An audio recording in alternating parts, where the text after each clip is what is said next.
저희가 이제 오늘 페네르바체 경기 결과 얘기하면서 김민재 선수 관련해서 이제 영상 하나 찍었습니다. 물론 그 영상이 먼저 이제 올라가 있을 텐데 이제 뭐 이런 거 경기력이나 이런 거랑은 별개로 최근에 이제 보도가 하나 나온 게 김민재 선수 바이아웃 관련해서 이제 얘기가 한번 나왔어요. 그 기사는 저도 봤어요. 네. 근데 우리도 이제 그 얘기는 해야죠. 저희도 기사를 보고 얘기하는 거라서. 저희 소스 없어요. 네, 네. 소스가 없습니다. 자체 소스가. 그리고 저 김민재 선수가 진짜 짧게 봤습니다. 네, 그래서 나중에 만나면 김민재 선수가 나 못 알아볼지도 몰라요. 아마 지금도 모르고 있을 거예요. 네, 맞아요. 아예 기억에서 손흥민이 환영을 아예 모르는 것처럼. 네, 지금 저기 이제 뭐 강윤성 선수나 정승원 선수도 황덕현 보면 누구세요라고 한다는 소문이 있습니다. 그렇게 하면 쳐맞아야죠.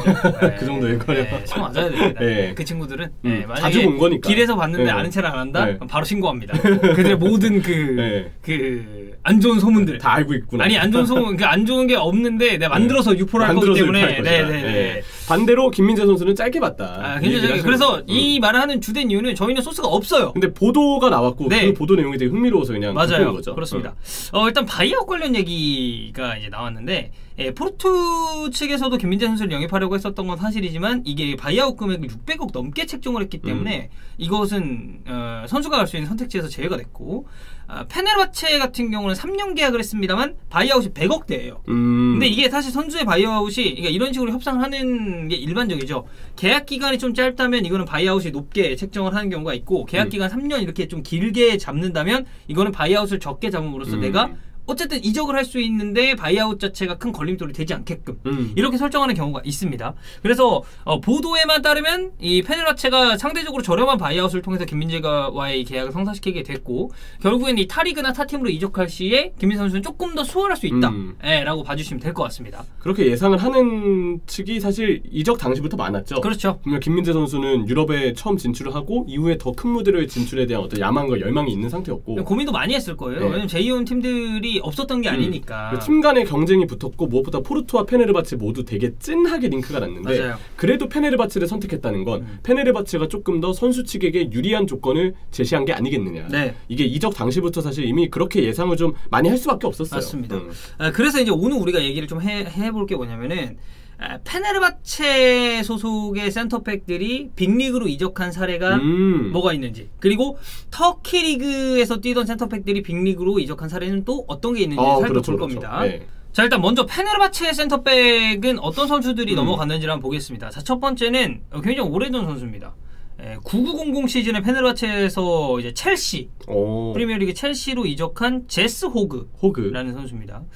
9596 시즌에 페네르바체로 이적해서 데뷔 시즌에 46경기를 출전했어요. 그러면서 팀의 7년 만에 또 우승 트로피, 리그에서 우승 트로피를 들어올리는데 기여를 했고 이 향후 4시즌간 주전으로 활약을 하면서 99년 7월 여름 이적 시장을 통해서 첼시로 이적을 하게 됐습니다. 근데 이 제스 호그 같은 경우는 근데 너무 옛날 선수라 이때는 사실 저 해주고 보기 이전이에요. 이거 종윤이 형도 보기 이전이야. 이때면은 뭐 졸라나 아니면 이제 디마테오하고 같이 첼시에서 호흡을 맞췄을 가능성이 있겠네요. 그렇죠. 사실 생소한 선수긴 한데. 저도 이제 이름 딱 들었을 때 하는 선수는 아니었어요. 이제 그러다 보니까 이 제스 호그라는 선수가 어떻게 보면 빅리그 이적을 이제 성사시키게 됐고 그 다음에 디에고 루가노 얼마나 됐습니다. 1212 시즌에 페네르바체에서 파리 생제르맹으로 넘어갔고요. 당시 이적료가 300만 유로였다고 합니다. 0607 시즌에 36경기를 뛰었고 이때 리그에서 24경기 뛰면서 4개의 골과 3개의 도움. 마찬가지로 제스 호그처럼 첫 시즌에 이 팀의 리그 우승에 또 기여를 했었던 선수입니다. 0708 시즌에는 터키 슈퍼컵도 우승을 했고 0809 시즌은 리그에서 25경기를 뛰면서 수비수잖아. 센터백. 7개의 골과 1개의 도움. 이제 그만큼 세트피스에서의 어떤 득점력들 이런 부분들이 높았던 선수로 볼 수 있겠어요. 네, 뭐 페네르바체 이 정도면 페네르바체 라모스 아닙니까? 그렇지. 야, 예전에 아탈란타의 카이다라 다치기 전까지 이렇게 골도 많이 넣고 진짜 잘했거든요. 근데 밀란 가자마자 다쳐가지고 좀 커리어가 꼬였는데 그 생각도 좀 나네요. 라모스는 뭐 말할 것도 없고. 라모스는 사실 이 분야 원탑이잖아요. 아니 좀 잘 못 넣는 공격수 스탯이랑 비슷해. 맞아요. 통산 기록 이런 거 보면은 렘발보보다 라모스가 골도 많이 넣었겠어. 한 시즌 뛰었으면.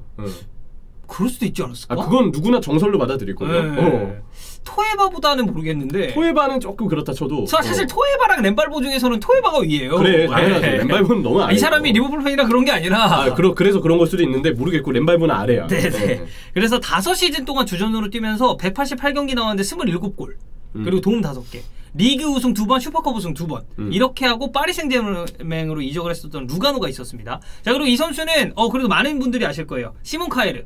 네. 카이르가 17-18 시즌에 페네르바체에서 세비야로 그렇죠. 이적을 했죠. 이적료는 1250만 유로였고 15-16 시즌 첫 시즌에 총 45경기를 출전하면서 리그 우승을 할 뻔했는데 준우승에 머무르고 말았어요. 그러다 보니까 우승 기록은 아쉽게도 없는 상태고 16-17 시즌 이제 그 다음 시즌이죠. 다음 시즌에도 43경기 3골 그리고 2개의 도움으로 활약을 했는데 팀은 계속 하향 곡선을 그렸습니다. 그러면서 챔스에 못 나갔어요. 페네르바체가. 사실 카이르는 이번 유로에서의 모습을 또 기억하시는 분들이 그렇지 않을까. 그리고 요즘 밀란을 이 토모리 선수와 함께 먹여 살렸던 아주 주축 수비수 중 한 명인데 되게 사실 카이르란 선수가 이전부터 되게 엄청난 수비수로 주목을 많이 받았던 선수인데 생각보다 커리어가 일찍 피진 않았어요.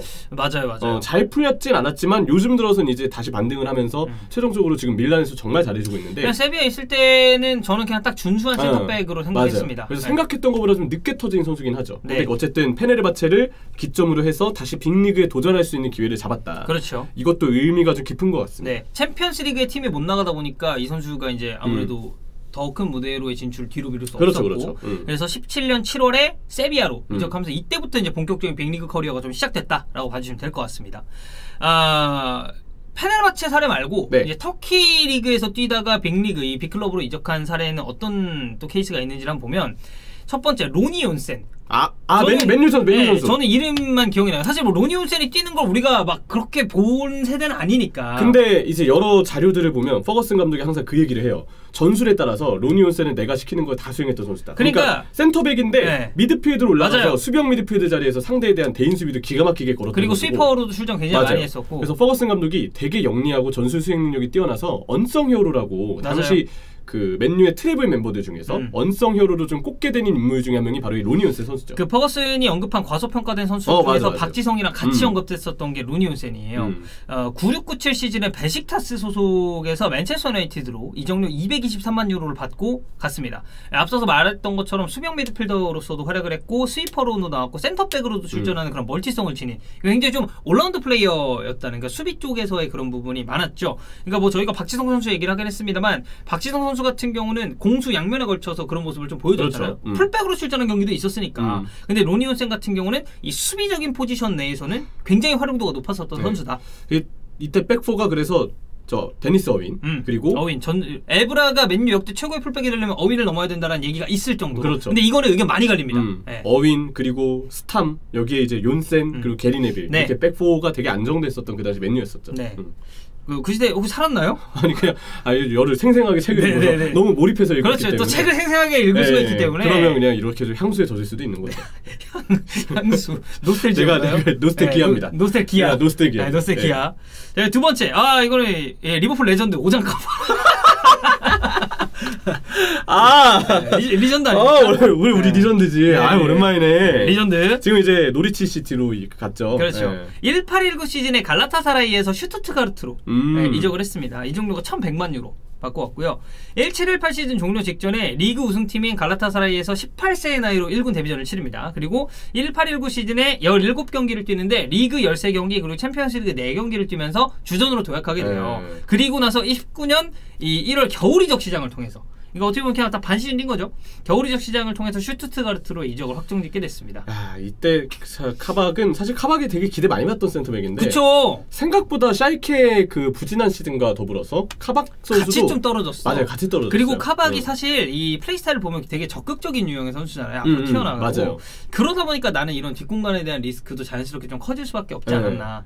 카박의 가진 툴은 괜찮은데 판단력이 좀 올라가요. 카박의 롤모델이 반다이크라는데 모든 사람들이 롤모델은 아마 모든 센터백들의 롤모델은 그 사진도 있잖아요. 반다이크 유니폼 들고 사인 받아가지고 찍은. 근데 카박이 그래도 멘탈은 좋았던 게 열심히 뛰었고 임대 끝나고 난 다음에 고맙다고만 인사도 하고 해가지고 그냥 나무라고 싶진 않아요. 근데 이제 노리치 가서도 불안하더라고. 리전드 가능한가요? 리전드?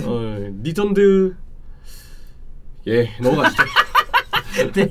자, 고장카박 슈투트가르트로 가면서 이제 빅리그 입성을 하게 됐고 그 다음은 이 선수는 많이 아시죠? 데미랄. 좀 불운한 선수죠. 19-20 시즌에 알라니아 스포르에서 사솔로로 갔습니다. 이적료는 800만 유로를 받았고 데미랄은 또 페네르바체 유스 출신이더라고 보니까. 그래서 이 스포팅 리스본으로 이적한 이후에 알라니아 스포르를 통해서 터키 리그로 복귀를 했어요. 이때 이제 조건이 임대인데 완전 이적 옵션이 포함이 돼 있었다고 합니다. 그래서 터키에서 활약하면서 20경기에 출전을 했고 리그에서만 16경기 한 골을 기록을 했고 임대 이적 이후에 곧바로 주전으로 도약한 케이스라고 보시면 됩니다. 그래서 쭉 하다가 이제 18-19 시즌 종료 이후에 이적료를 받고 사솔로로 완전히 이적을 했죠. 그리고 나서는 1,800만 유로의 금액으로 유벤투스에 입성을 하게 됐습니다. 데미랄은 너무 아쉬운 선수예요. 그 무릎 부상, 십자인대 쪽이었던 걸로 기억합니다. 그 부상을 당한 뒤로 확실하게 커리어가 좀 꺾였어요. 근데 이런 걸 보면은 터키 출신의 센터백들이 굉장히 좀 저돌적인 유형이 많은 것 같아요. 그런 것 같아요. 왜냐면 세인지도 장군이죠. 네. 장군인가요? 장군 전사라고 해야 되나? 머리 이렇게 딱 올백으로 딱 묶고. 맞아요. 네. 멋있어. 그 투르크 전사 같은 그런 투르크 전사 맞아요. 네. 약간 그 무슨 RPG 게임 같은 거 하면은 전사 종족 고를 때 있잖아요. 그 딱 이렇게 기본 캐릭터 이렇게 서 있을 때 약간 세인지가 서 있으면은 위화감이 없을 것 같아요. 그리고 이제 최근에 또 디아블로 2가 약간 또 예쁘게 해서 나왔기 때문에 거기 이제 바바리안 이라는 디아블로는 안 해봤어요. 네. 바바리안 저는 이제 어렸을 때 디아블로를 좀 했습니다. 이제 지금은 이게 한글명으로 다 바뀌었더라고. 그래서 원소술사 막 이렇게 나오는데 이제 옛날에 뭐 소서리스, 뭐 아마존, 막 바바리안 이런 캐릭터들이 있었습니다. 그때 이제 그 전사로 나왔었던 게 이제 휘린들을 썼었던 바바리안. 돌면서 하는 기술이 있어요. 네. 그 터키 출신들이 약간 그런 느낌. 모장 카박도 되게 저돌적이잖아. 저돌적이지. 되게 보면은 진짜 도전적인 수비수들? 이게 맞는 것 같아요. 적극성이 굉장히 높은 수비수들. 그래서 터키 출신 센터백들이 이렇게 빅리그로 이적한 케이스가 있기 때문에 김민재 선수도 바이아웃이 좀 적다는 얘기가 나온 만큼 그렇죠. 후속 보도들도 좀 보고 싶어요. 어떤 정보들은 어쨌든 좀 더 많이 풀어져야 되는 게 맞는 것 같으니까.